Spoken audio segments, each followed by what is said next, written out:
Hello বন্ধুরা, good afternoon. দেখো এখানে খিচুড়ির আয়োজন করা হচ্ছে।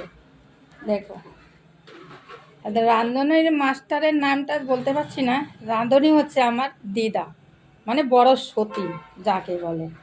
সে ঠাকুরের ভোগ রান্না করছে। দেখো গাইস, কার কিরকম পছন্দ গাইস সবাই কমেন্ট করবে আমার দিদার এই ভোগের প্রসাদটা।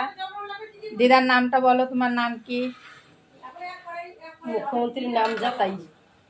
ও, শুনতে পেলে গাইস, নামটা বললো।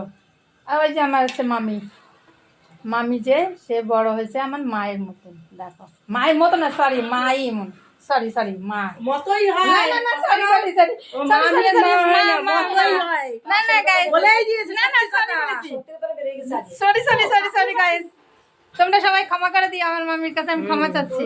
বলেছি না।